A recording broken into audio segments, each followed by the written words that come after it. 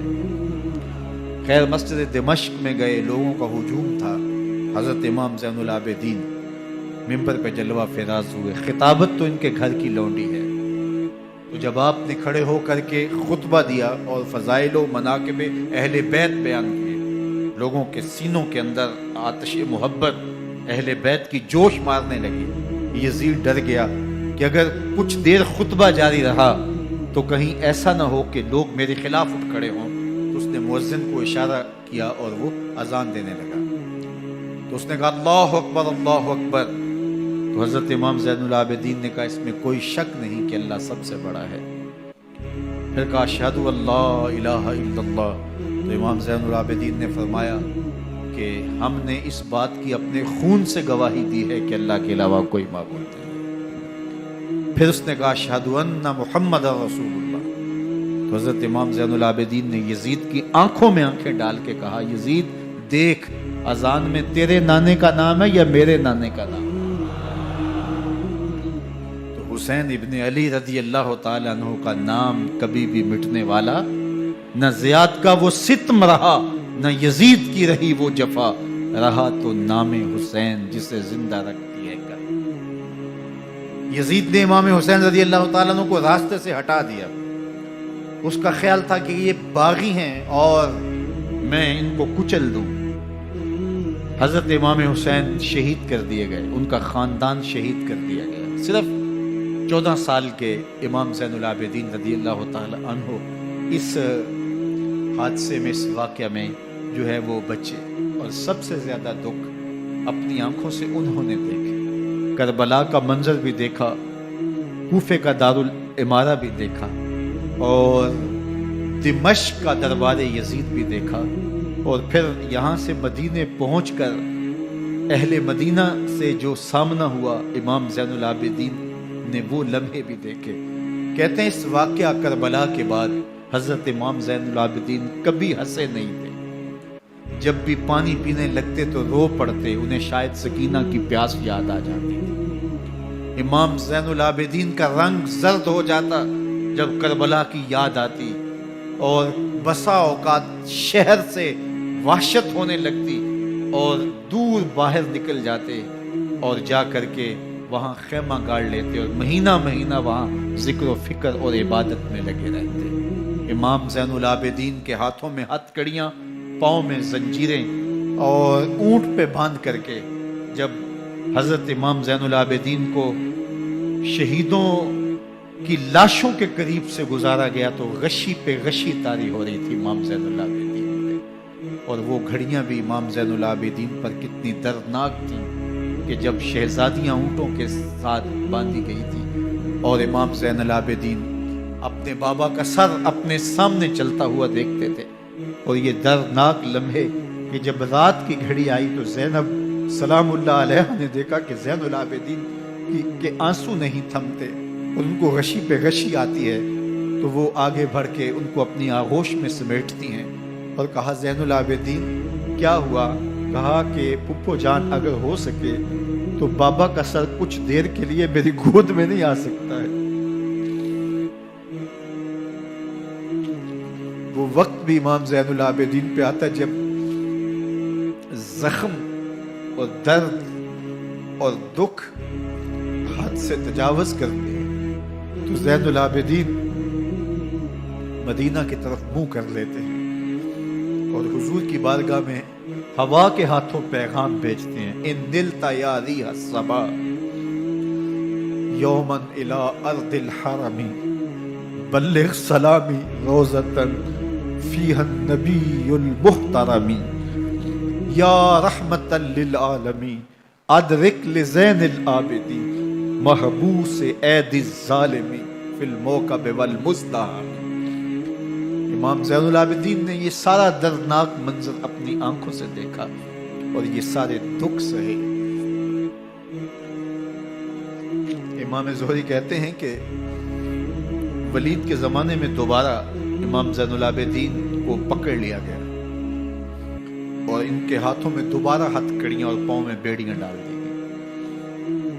میں ملنے گیا تو جو ہی امام کے ہاتھوں میں ہتھ کڑیاں دیکھی تو میرا دل ڈولنے لگا اور میری آواز گلے میں دب گئی اور آنسو تھے کہ تھمتے نہیں تھے۔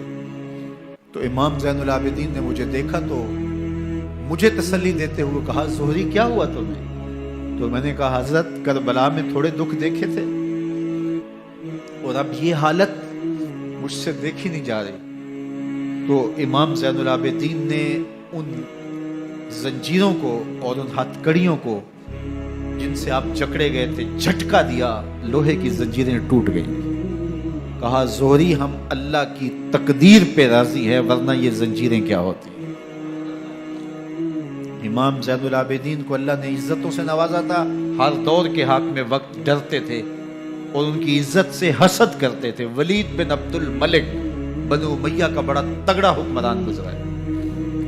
ایک دن طواف کرتے کرتے حجر اسود کے سامنے آیا، اس کے دل میں آیا کہ میں حجر اسود کو بوسہ کروں، لیکن رش اتنا تھا کہ آگے بڑھنے کی ہمت نہ ہوئی اور پیچھے ہٹ کے کھڑا ہو گیا کہ رش کم ہوتا ہے تو میں حجر اسود کو چومتا ہوں۔ اتنے میں امام زین العابدین رضی اللہ تعالی عنہ وہ بھی طواف کرتے کرتے حجر اسود کے قریب آئے، ایک لمحے کے لیے توقف کیا، لوگوں نے راستہ چھوڑ دیا۔ امام زین العابدین آگے بڑھے، حجر اسود کو چوما، پھر آگے بڑھ گئے۔ ولید بن عبد الملک کو بڑا غصہ آیا کہ لوگوں نے میرے لیے تو راہیں نہیں چھوڑی اور زین العابدین کے لیے راہیں چھوڑ دی ہیں۔ تو وہ اپنے درباری شاعر کو، فرزدق کو جو اس کے ساتھ کھڑا تھا، اس کو پوچھتا ہے من ھذا، یہ کون ہے؟ حالانکہ اسے پتا تھا یہ امام زین العابدین۔ بعض اوقات سوال تفہیم کے لیے کیا جاتا ہے، سمجھنے کے لیے کیا جاتا ہے، اور بعض اوقات سوال تحقیر کے لیے کیا جاتا ہے۔ جس طرح کسی شخص کو آپ پسند نہ کرتے ہو اور وہ کوئی کام کرے تو آپ کہتے ہیں یہ کون ہے، یہ کون ہے؟ تو اس نے کہا من ھذا، یہ کون ہے؟ اب فرزدق شاعر تھا اور درباری شاعر تھا، اسے اچھی طرح پتا تھا کہ من ھذا سے بادشاہ کیا سننا چاہتا ہے، لیکن آج اس کی غیرت ایمانی جاگی۔ بادشاہ نے کہا من ھذا، یہ کون ہے؟ تو فرزدق نے بادشاہ کی آنکھوں میں آنکھیں ڈال کے کہا بادشاہ تو نہیں جانتا یہ کون ہے؟ اس کو تو بطحا کے سنگ ریزے بھی جانتے ہیں، اس کو تو زمین والے بھی جانتے ہیں، آسمان کے فرشتے بھی جانتے ہیں۔ یہ فاطمہ کا بیٹا ہے، یہ علی کا شہزادہ ہے، یہ رسول اللہ کا نواسہ ہے۔ تیرا من ھذا کہنا اس معرفہ کو نکرا نہیں کرے گا، یہ کل بھی معرفہ تھا، یہ آج بھی معرفہ ہے۔ کھڑے کھڑے امام زین العابدین کی شان میں ایک طویل قصیدہ لکھ دیا۔ بادشاہ تو اس سے کچھ اور سوچ رہا تھا، الٹ ہو گیا، اس نے ایک فرزدق کو جیل میں ڈال دیا۔ امام زین العابدین کو پتا چلا، آپ نے اشرفیوں کی 2 تھیلیاں خادم کے ہاتھ بھیجی کہ ہماری وجہ سے تمہارے اوپر یہ افتاد پڑی۔ تو اس نے تھیلیاں قبول کی، چوما آنکھوں سے لگائیں اور پھر خادم کے ہاتھ میں دیتے ہوئے کہا امام کو میرا سلام دے دینا اور کہنا حضرت ساری زندگی نے ٹگوں کے لیے، پیسوں کے لیے، اشرفیوں کے لیے شاعریاں کی ہیں، یہ جو میں نے قصیدہ لکھا ہے آپ کے نانا کی شفاعت کے لیے لکھا ہے۔ جو دلوں کو فتح کر لے وہی فاتح زمانہ۔ امام حسین کو تو کاٹ دیا گیا نا، اس لیے کاٹ دیا گیا کہ یہ ہماری حکومت سے بغاوت کر رہے ہیں، انہوں نے یہ کہا، بہانہ یہ بنایا، نظم حکومت میں یہ مخل ہو رہے ہیں، لہذا انہیں شہید کر دیا گیا۔ نہ صرف انہیں شہید کیا گیا، سر کاٹے گئے، نیزوں کی نوک پہ چڑھائے گئے، لاشوں پہ گھوڑے دوڑائے گئے۔ کیا کیا ظلم تھا، کیا کیا جبر تھا جو روا نہیں رکھا گیا، پیاسا رکھا گیا، بھوکا رکھا گیا، 6 ماہ کے بچے بھی نہیں چھوڑے گئے۔ امام حسین جب حضرت علی اصغر کو اپنے ہاتھوں پہ اٹھا کے فرات کے کنارے جا کھڑے ہوئے تو آپ نے اشقیاء سے مخاطب ہو کے کہا کہ تمہاری لڑائی تو مجھ سے ہے، اس 6 ماہ کے بچے نے تمہارا کچھ نہیں بولا۔ چلو سے پانی بھرا تاکہ اصغر کا حلق تر ہو جائے، تو پانی ابھی حلق تک نہیں پہنچا، 2 شاخہ سنسناتا ہوا تیر آیا اور علی اصغر کا گلا چیر گیا۔ اور کہتے ہیں وہ جو تیر تھا جو حضرت علی اصغر کا گلا چیر کے آگے گزرتا ہے، وہ تیر تھا جو جانوروں کو مارنے کے لیے استعمال کیا جاتا ہے۔ گردن لٹک جاتی ہے، خون بہنے لگتا ہے۔ امام حسین اس خون کو آسمان کی طرف اچھال کے کہتے ہیں مالک حسین کی یہ قربانی بھی قبول فرما لے۔ نسل مٹا دی گئی، شہید کر دیے گئے، گھوڑے دوڑائے گئے، سادات کرام عصمت شیار پیغمبر زادیوں کو اونٹوں پہ بٹھایا گیا، رسیوں سے جکڑا گیا، چادریں چھیننے کی کوشش کی گئی، کیا کچھ نہیں ہوا۔ تاریخ دردناک ہے، اور یہ پیغمبر کے ماننے والوں نے، کلمہ پڑھنے والوں نے یہ سب کچھ کیا۔ بے مروت بے وفا، تیرا بھی کیا افسانہ ہے، جس نے اپنی ہی شمع کو گل کیا تو وہ پروانہ ہے۔ لیکن یزید کی دلیل یہ تھی کہ یہ حکومت کا نظم چلتا ہے، اسے چلنے دیا جانا چاہیے، انہوں نے کیوں رکاوٹ ڈالی ہے، لہٰذا یہ باغی ہیں، ان کو کاٹ دیا جائے۔ میں کہتا ہوں امام حسین کو شہید کر دیا گیا، ان کے اعیان و انصار کو شہید کر دیا گیا، پورے خاندان کو پیاسا رکھ کے ذبح کر دیا گیا، 6 ماہ کے بچے بھی نہیں چھوڑے گئے، 80 سال کے بوڑھوں کو بھی شہید کیا گیا، خواتین کو اونٹوں پہ بٹھایا گیا، اور گلی گلی عصمت معاب پیغمبر رحمت کی شہزادیوں کو کوفے اور دمشق کے بازاروں کے اندر بھرایا گیا۔ تو مجھے بتائیں اس کے بعد یزید کی حکومت نے کیا کیا، ان کا کیا کارنامہ تھا؟ کتنے محدث پیدا ہوئے، کتنے مفکر پیدا ہوئے، کتنے جرنیل پیدا ہوئے، کتنے صوفی پیدا ہوئے؟ کون تھا جو ان کے تخت و تاج اور ان کی حکومت جس کو بچانے کے لیے اتنا بڑا حادثہ کر دیا اور پیغمبر کے بیٹوں کو شہید کر دیا؟ تو کیا پھر اس حکومت نے کیا؟ یزید کا اپنا بیٹا تخت پہ بیٹھنے کے لیے تیار نہیں تھا۔ 6 ماہ کے بعد اس کی لاش گھر سے نکلی، اس نے کہا کہ یہ تخت جو ہے وہ آل رسول کے خون پہ بنا ہے، میں اس پہ نہیں بیٹھوں گا، اور رسوا ہو گئے۔